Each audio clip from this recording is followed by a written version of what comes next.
So I still wanted to go to sea, so I joined the Merchant Marines and went through boot camp at Sheepshead Bay in New York at the Maritime School.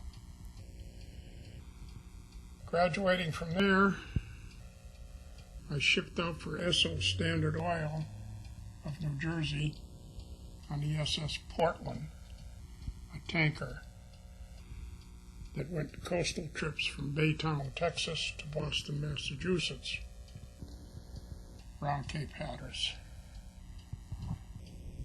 The maritime service was a very good service. You had 4 nice bunks to a compartment, and your chow in the mess hall was, you had a menu you could pick out. You had 4 or 5 different items you could pick from. And the pay was good. So I did that for a while, and then the minute I turned 17, I got off the ship up in Boston, got my discharge from that, and joined the Navy. I stopped at home, and my mother was glad to see me. I don't know how long I was going to be home, and I said, well, I leave for the Navy tomorrow morning. I went through boot camp at Bainbridge, Maryland, and which was kind of easy because of my past experience. And one night, I noticed I was scheduled for the midnight to 0400 watch outside the barracks. And I didn't know what that was about. The chief told me, he says, well, just go out and relieve that man out there and he'll tell you what to do. So we strapped on a 45. No shells, no ammo. And they told me to watch the clothesline, march around the clothesline for 4 hours. Well, I looked and there was no clothes on the line. So I went back in and I said to the chief, what am I doing out there? There's no clothes there. Nobody's going to steal them. There's nothing there. He says, well, go out and make sure they don't steal the clothesline itself. And basically that was discipline. You were told something, you followed the order, you didn't question it, which in later time found to be very helpful. After boot camp, we were given a 10-day leave, and then back to Bainbridge, Maryland. And in the middle of the night, we were all marched to a troop train. We had no idea where we were going. The train went north, south, east, west, which they were doing because in case anybody was watching the movements, they wouldn't know where the troops were going. It was Navy, Army, Marines, all military personnel on board. The first night on board, I got on the top bunk, and it was pretty hot, so I opened the window, and I woke up the next morning and I was covered with soot. So was my bunk. So I learned that lesson. Well, we crisscrossed across the country. I don't know how long it took us. We ended up on the West Coast. One night we were all put together and marched with our sea bags into a big wharf, dock. And all this was done in cover of darkness.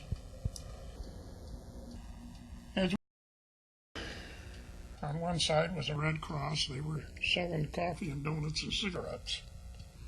And on the other side was the Salvation Army, which was passing out bags full of writing material, shaving material, toothpaste, books, and that was all free. Well, we were marching along, and all of a sudden I realized I'm on board a ship here. It was a troop transport. APA Butler. We were assigned quarters, and we were given a chow chip. You took that with you when you went to chow, and they'd punch it. And the purpose of that was so you'd only go through once. Well, some of the fellows got pretty seasick. I did once when I was in the Merchant Marines, and I know all you want to do is die. You don't want to eat. So I get the fellow that was sick, and I'd ask him for his chit, and I'd get to go through twice if I was hungry. Well, we set out. None of us knew our destination. Then, after how many days, I don't recall. Middle of the night again, grab your sea bags and fall out. We were put in a landing craft, and we went up a big river, which I later found out was the Yangtze River in Shanghai, China. We come upon this monstrous ship, and we were brought aboard. It was the USS Los Angeles, CA-135, a heavy cruiser. I was assigned to the Navigation Division, N Division, from my past experience as a helmsman in the Merchant Marine. There was only 11 of us in the division, and the complement on board the whole ship was 1,485 men. So you could see we were very small amount.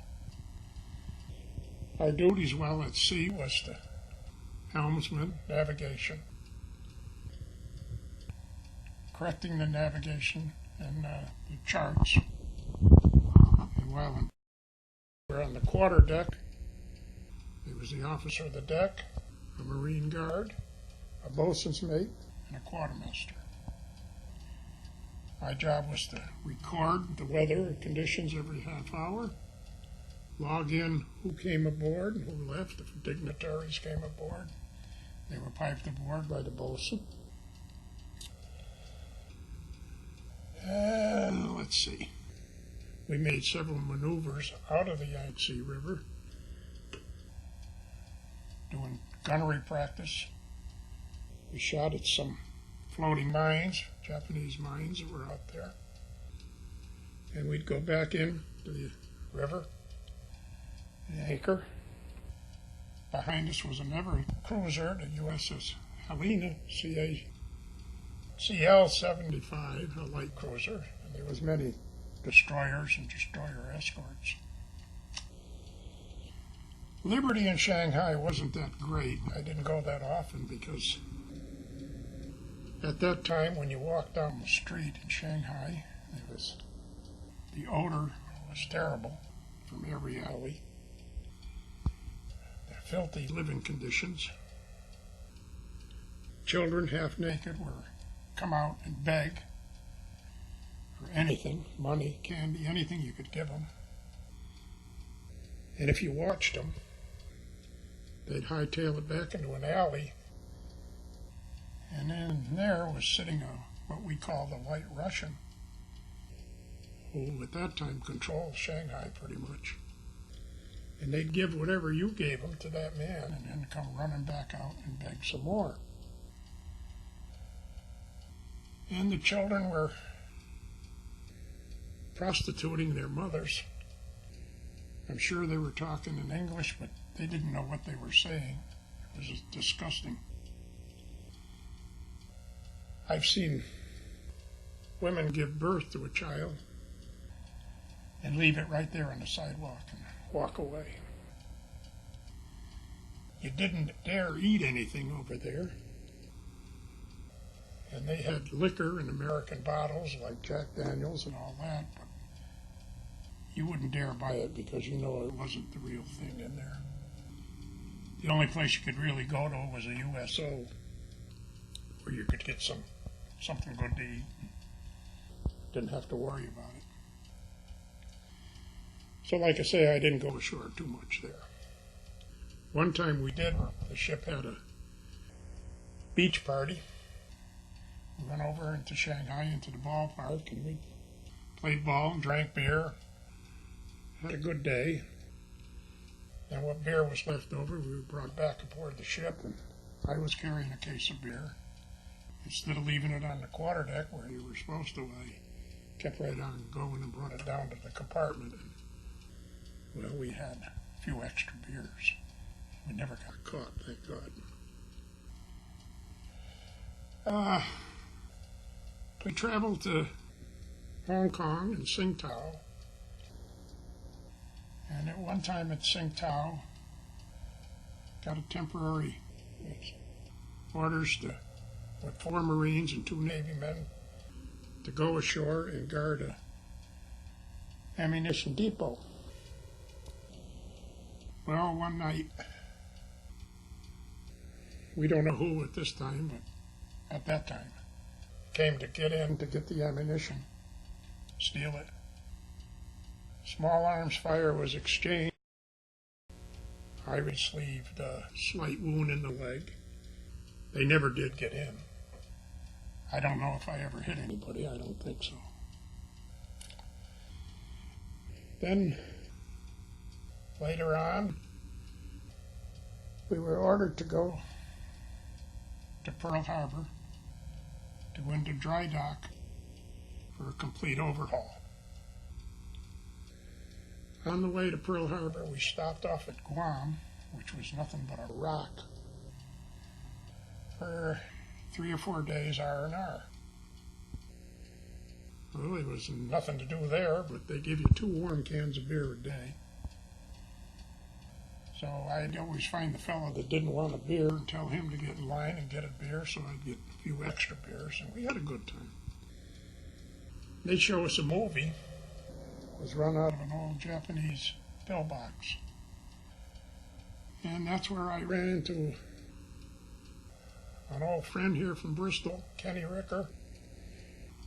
He was in the Navy station there, and he was running the Protector, so we had a nice visit.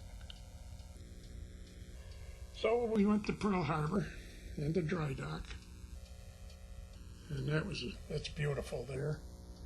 At that time, there was only one hotel on the beach, the Waikiki. There was a USO there in a pink building with a large horseshoe driveway, which was very nice, treated us good. While there, I was assigned temporary duty at the submarine base, which was very interesting.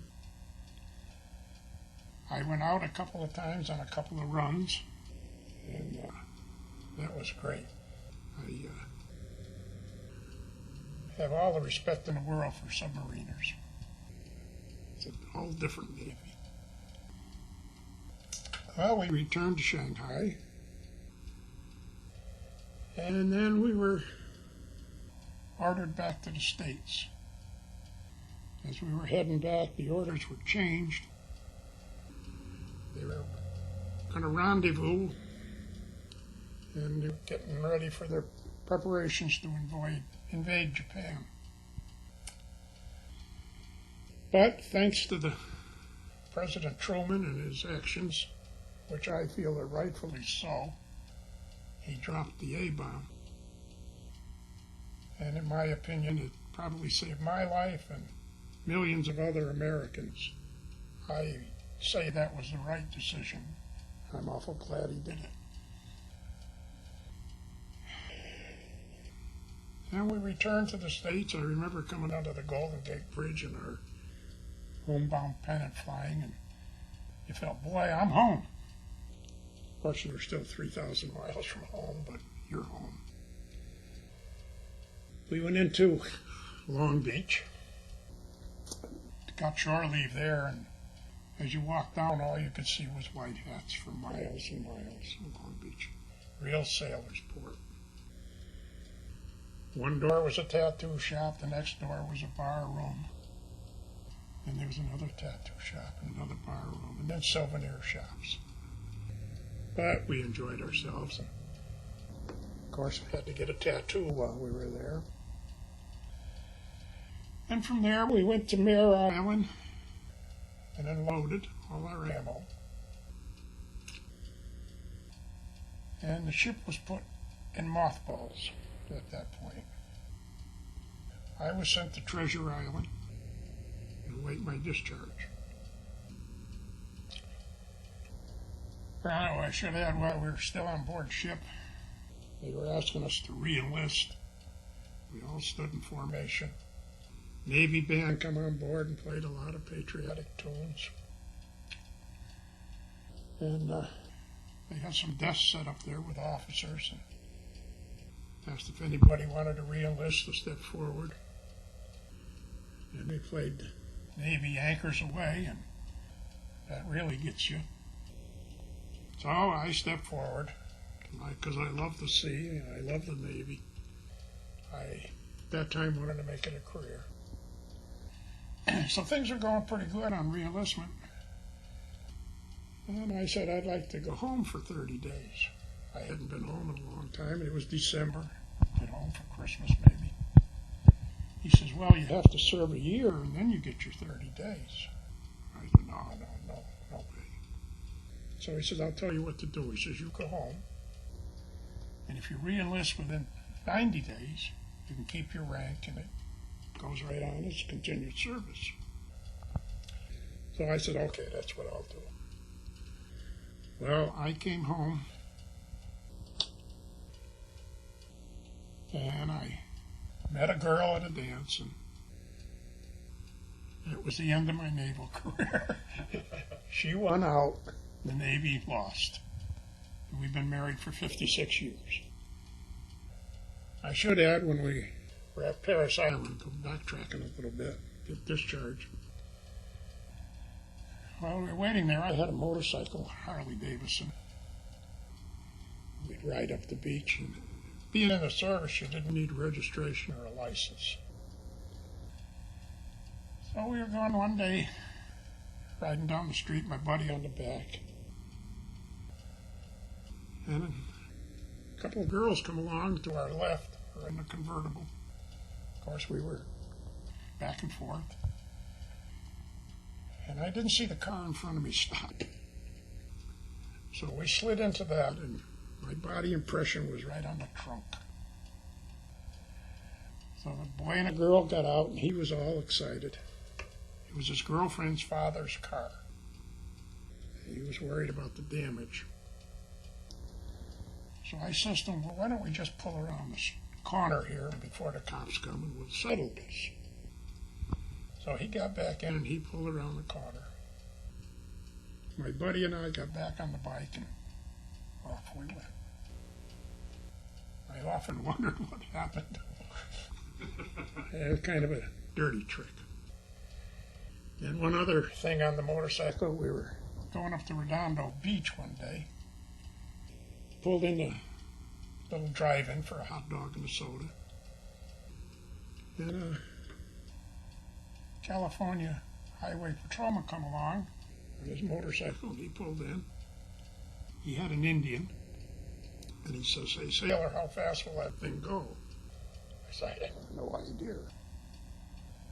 He said, well, let's go up the road. It's nice and straight. There's no... We'll see. He says, open it up. Sure. So I got on, I opened it up. I looked down, he went by me. I looked down at the speedometer. I was doing 105. And he went by me on his Indian, and he just waved. Big smile. We never saw him again. And coming back, got on board a train to come home. It was all full of GIs. There was no seats. There were civilians. The only thing you could do was really go in a club car. And I had sold my motorcycle, so I had a lot of money. I don't remember how much, probably $200 or $300. And everybody was playing cards, poker, and all that. And I never played cards, but they said, you can learn. And I sat down. And a bunch of Sharpies took this kid for all my money I got out of the motorcycle. So I learned a lesson, don't gamble, and I haven't gambled since. But on the train, there was no room. There was guys sleeping on the floor. You had to step over them. They put down newspapers and lay on it. And so finally I looked around. I looked up and I saw some other GIs. I threw my sea bag up there and crawled up on the rack. And I had a bunk, which was very good. So Up on the luggage rack? I got up on the luggage rack. That's where I slept. Of course, every night you had to find a new spot because other guys got the same idea. And that's about it. Another thing I learned in the Navy was always to grab the top bunk. Because if somebody got seasick and you were on the lower bunks, you were in trouble. Top bunk was always the best. That's about it. I can't think of any more. Okay. You had mentioned when you first saw Los Angeles, you were over in China already? The ship was there. The ship was already there. So, what do you remember when that was? About? November, probably. November. 45. No, 44. Yeah. Dates, I don't remember. You're just a kid and everything's a big whirlwind. Oh yeah. Well, plus with all the shuttling back and forth, so that they couldn't find you, it'd be tough to keep track. I would think too. I don't remember. Mm-hmm. So you were there for really the better part of the year between. Yeah, I come to a year and 10 months, I think, all total overseas. Uh-huh. The time I got over there until the time we returned. Yeah, and then I was in the Merchant Marines 1 year before that. Okay. You saw quite a bit of time. Yeah, and I enjoyed it. I think everybody should join the service or go in. It's a great opportunity. You grow up, you'll see how other people live. Yeah, that's true. You see some very different sights. Different life. You meet different guys from all across the country. I know you, on occasion, you'll go back for some of the ship's reunions. Do you ever meet anybody that you served with then? Or? We've gone to several reunions, and one thing I forgot to mention was the Los Angeles come out of mothballs and served in the Korean War. We got 8 battle stars, I believe. They were hit by shore shells right on the pilot house. And she served in Vietnam also. Then she came back and she was scrapped. But somebody that worked at the shipyard in California was a former crew member. He got to save the hull, the pilot house, the anchors, the main mast, and which are now all on display in the Maritime Museum in Los Angeles, California. When we went there, it was great. I got to stand at the helm that I stood for many hours. And that ship was bought and paid for by the citizens of Los Angeles. They had a war bond trade. They paid for the ship. Oh, okay. And when we got back to the States, we got a real welcome from the citizens of Los Angeles. They'd seen a lot of ships come back, but that was theirs. Right? That was their ship. Oh, yeah, that was their pride and joy. They came aboard, and dignitaries and everything. It was quite a thing. Bob Hope and a bunch of them. One other thing I can think of, when we were in California, we went to Hollywood, a bunch of us, on a tour, going through the studios. Went by a set and Robert Mitchum was on it. So I knew he'd come from Bridgeport. So I yelled, "Connecticut." He said, "Where?" I said, "Bristol." He came over, and he's just the way he was in the movies. He sauntered over, talked slow, his hair was falling down. "What are you boys doing?" We thought, "Just on a tour." He said, "How would you like to go out for dinner?" "Oh, sure. There's probably half a dozen of us."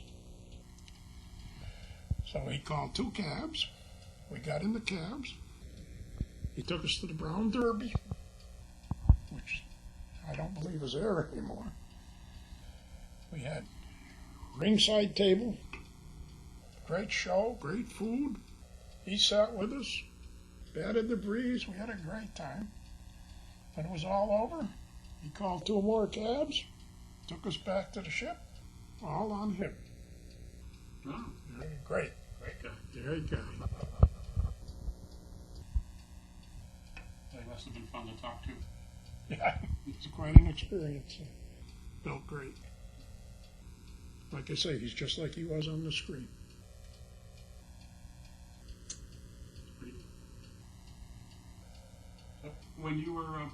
When you were over around in China, when you were on the patrols and all, so you were there, you know, from December through, like during the war part, especially like through May.